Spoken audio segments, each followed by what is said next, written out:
Olá, teens! Hoje o nosso episódio está um pouco diferente. Não é por causa do cenário, nem muito menos porque hoje está um pouco frio em Goiânia. Embora isso é um pouco diferente. Mas é porque vamos fazer hoje um bate-papo, meio que uma conversa unilateral, porque só eu que vou estar falando. Mas é isso aí. Então senta que lá vem a história.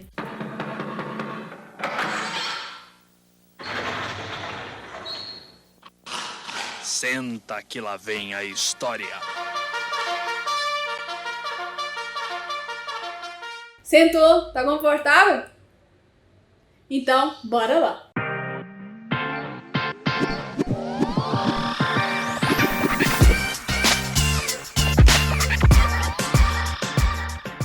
Esses dias eu, conversando com um ser humano, eu fiz uma pergunta.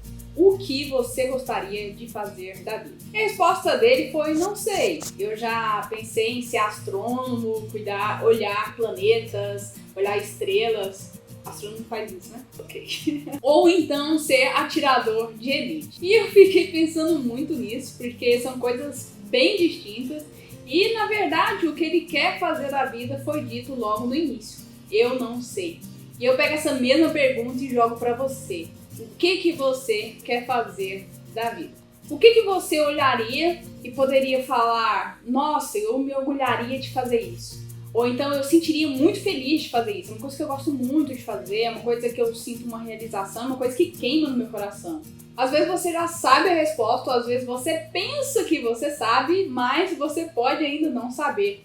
Pode ser por influência dos seus pais, dos seus amigos que dizem que você deve ser isso, ou que você é muito bom nisso, logo você deveria fazer tal coisa.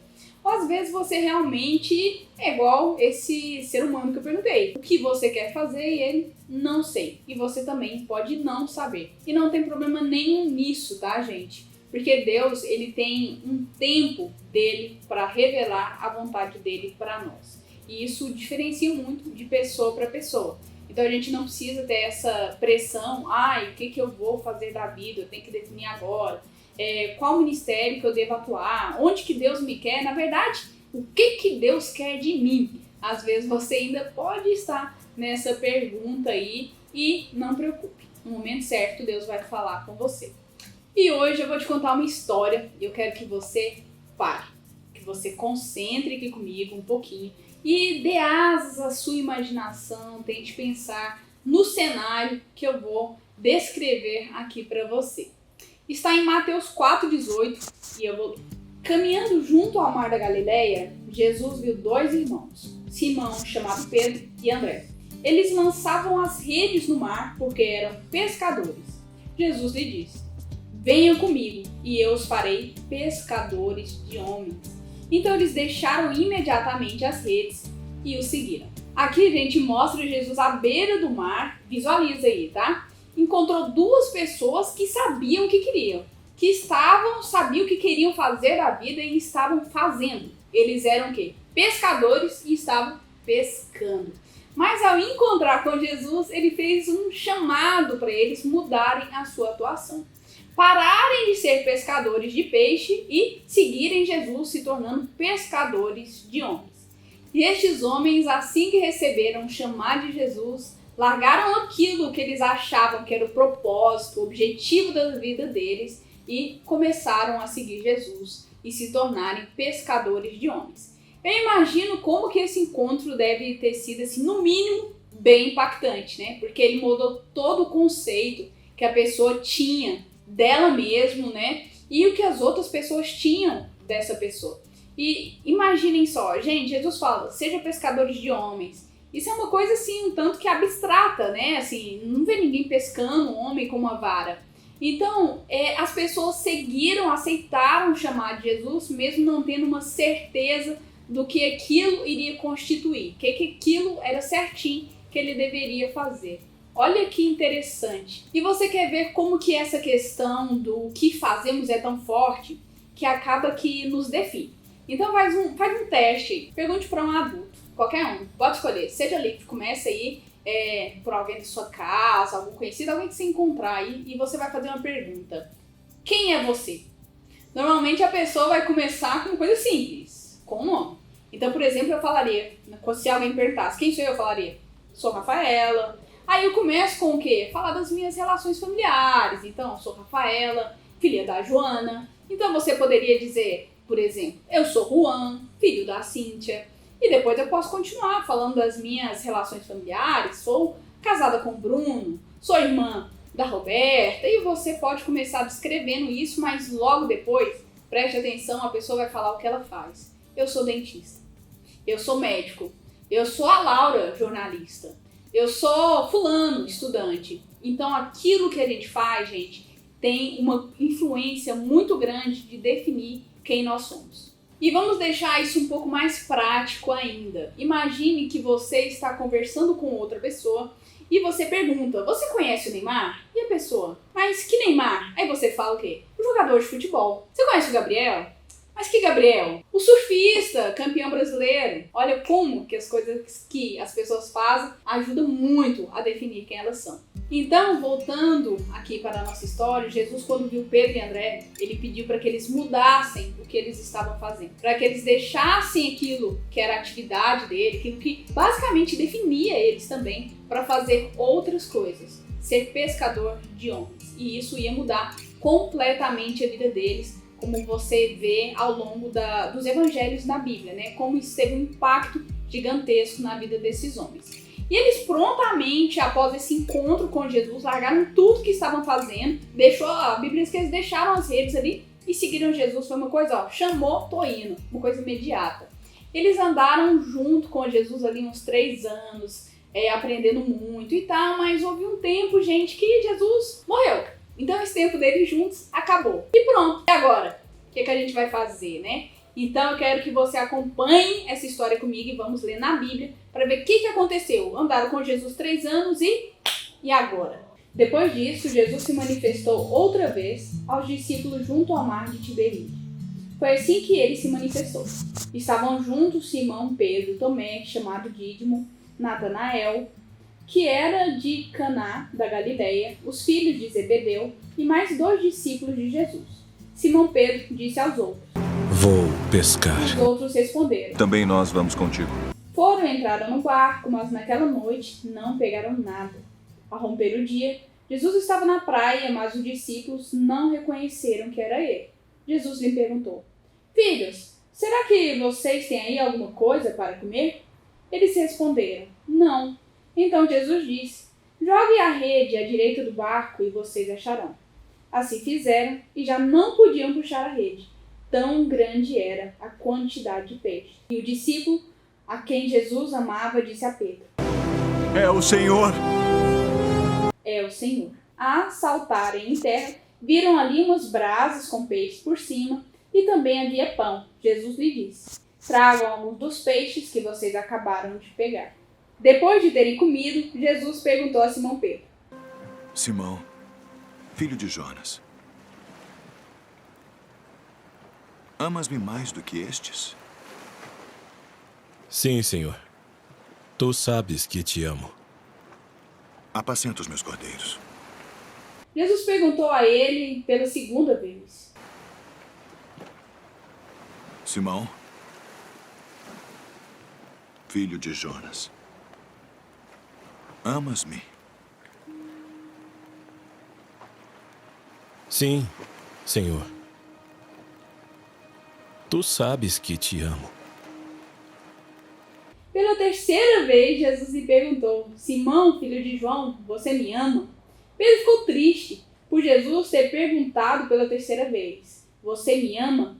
E respondeu: O Senhor sabe de todas as coisas e sabe que eu o amo. E Jesus lhe disse: Apacente as minhas ovelhas. O que estava acontecendo aqui? Jesus, quando ele morreu, os discípulos deles voltaram às suas atividades antigas, de antes de conhecer Jesus. Voltaram o quê? A pescar. E conta, né, que certo dia, Jesus que morreu, mas que ressuscitou, ele ficou uns dias aqui na terra, dando umas voltas. E ele apareceu para os seus discípulos onde? Na praia. Olha que interessante. Jesus chama eles para a mesa ali, né, que era uma representação da mesa, senta ali em volta, ali na praia, e eles começam a comer. E Jesus depois começa uma conversa com Pedro, e Jesus pergunta Pedro, você me ama? E ele disse, eu te amo, Jesus. E Jesus disse o quê? Cuide dos meus cordeiros. E Jesus pergunta novamente, e ele diz, sim, Jesus, eu te amo. E Jesus diz, pastorei as minhas ovelhas. E Jesus, querendo levar Pedro a pensar um pouco sobre aquilo que ele estava fazendo, Jesus pergunta novamente a mesma coisa, só que Pedro, ele ficou um pouco ofendido. Nossa, Jesus está perguntando pela terceira vez, mas ele fala o quê? Não, Jesus, você sabe todas as coisas, sabe que eu te amo. E Jesus fala o quê? Apacente as minhas ovelhas. O que fica muito claro aqui, gente, é que a demonstração de que amamos Jesus é cuidar das suas ovelhas. Que é o que? Ensinar as pessoas sobre Jesus, é cuidar de pessoas. E agora eu vou fazer essa pergunta para você. Você ama Jesus? E a resposta eu vou deixar com você. Então aqui Jesus fez essa pergunta 3 vezes para levar Pedro para refletir. Mas se fosse eu, Rafaela, assim, um pouco delicada, igual um elefante, talvez, eu perguntaria simples assim, Pedro, você me ama? Ele diria, eu te amo, Jesus. Aí o que eu falaria? O que você está fazendo aqui, Pedro? Eu não te chamei para ser pescador de homem, eu não te chamei para cuidar de pessoas. Por que você voltou às suas atividades antigas? O que você está fazendo aqui, Pedro? Como pode me amar se você não obedece aquilo para que eu te chamei? Mas que bom, né, gente? Que Jesus é gentil e ele nos leva a uma reflexão com perguntas, com sutileza e nos leva a pensar. Então, apacente as minhas ovelhas. Faça aquilo que ele te chamou para fazer. Pedro foi chamado, gente, para seguir Jesus e levar pessoas a Cristo. Ele foi chamado, ele não se voluntariou. Ele foi chamado. E isso faz muita diferença, tá, gente? Porque a nossa vocação, aquilo que pensamos em fazer da nossa vida, também deve ser baseado no chamado que Deus tem para nós. Independente se o seu chamado ele for para ser médico, policial, jogador, eu não sei. Mas apacentar as ovelhas de Jesus é a maneira de demonstrar que você o ama. E isso que ele quer que você, que eu façamos. Agora eu queria compartilhar aqui com você uma coisa bem pessoal que aconteceu na minha vida e que eu acho interessante aqui para esse momento. Que tem a ver com aquilo que Deus me chamou. Há um tempo atrás, há muitos anos atrás, na verdade, eu conversando com uns amigos, eu já acompanhava o Ministério Infantil, o trabalho com os adolescentes. Mas assim, eu tava naquela, sabe? Não sei, tava muito indecisa. Aí conversando com uns amigos meus, foi bem interessante, que ele pegou e falou assim, Rafa, por que você você gosta tanto do Ministério Infantil? Por que você não aceita esse chamado de Deus para a sua vida? Eu comecei a refletir um pouco sobre isso com ele ali naquela conversa. Ele falou assim, Rafa, deixa as coisas que você tá fazendo, deixa isso, essa vida que você tá tendo, essas coisas erradas que você tá fazendo. Cara, faça outra coisa, segue aquilo que Jesus tá te chamando para fazer. E foi assim, sentado numa mesa, depois de um culto, e esse foi assim, aquele start inicial do meu chamado. Não foi uma coisa que falou assim, nossa, meu cabelo arrepiou, uma pessoa falou meu nome e disse que era isso que era pra fazer. Não, foi uma conversa simples, mas aquilo ardia no meu coração. Mas depois o tempo foi passando, os anos foram passando, e eu fui negligenciando um pouco o meu chamado, o chamado que Deus tinha colocado assim na minha vida. E foi bem interessante que aconteceu um episódio que eu tive um problema de apendicite, tive que fazer uma cirurgia de apendicectomia e eu fui pro hospital. E tava um caos, gente, você não imagina. Cheguei no hospital com muitas dores, aí tinha que fazer exames, mas tinha caído formol na sala de exames. Gente, qual a probabilidade de cair formol na sala de exame de um hospital? Não tinha nenhuma máquina lá, nada para fazer nenhum exame. E só tinha um médico que faria essa cirurgia. A gente peregrinou em Goiânia, foi atrás desse médico. E para fazer cirurgia com esse médico, eu acabei numa enfermaria do hospital. Uma enfermaria, não consegui apartamento. E assim, não foi uma enfermaria qualquer, foi uma enfermaria no subsolo. Onde não pegava nada, gente. Internet? Não. Nem 4G, nada. Porque não pegava rede lá embaixo. Bem assim, embaixo do apartamento. Uma enfermaria sem janela, um trem assim, bem assim, improvável assim de acontecer. Fiquei lá durante 7 dias. E durante esses 7 dias no hospital foi muito intenso. Foi um momento muito intenso na minha vida. Porque eu tive muitas crises alérgicas, descobri muitas alergias que eu não sabia que eu tinha, medicamentos. E assim, eu desmaiava, dava medicação e desmaiava, aí tentava outra medicação, aí eu passava mal, aí ficava cega. Nossa, foi um transtorno assim na minha vida. E eu comecei a pensar assim, cara, se eu morrer hoje, se eu morrer agora, porque a gente acha que a gente é jovem e a gente é eterno, né? A gente vai viver pra sempre, né? Mas eu pensei assim, se eu morrer agora, o que eu vou ter orgulho de olhar e falar assim, Jesus, olha aqui, ó, tá aqui nas minhas mãos, o que eu fiz com o tempo que o Senhor me deu nessa terra? E eu comecei a pensar muito sobre isso, e foi ali, eu tive um encontro com Deus ali, naqueles 7 dias, que no final eu já tava assim, Jesus, se o Senhor for me levar agora, se o Senhor não for me levar agora, eu tô pronta, sabe? Mas eu tive que ter um baque, assim, eu tive que ter alguma coisa pra me parar e me fazer refletir. Então não teve essas 3 perguntas que Jesus fez para Pedro para levar ele a refletir. O que me fez parar e refletir foi uma enfermidade. Foi uma doença ali. E numa situação muito improvável, né, gente? Porque se isso acontecesse, eu num quarto do hospital, com televisão, com internet, às vezes você vai tentando se distrair tanto que você não consegue ouvir o que Deus tem para falar com a gente.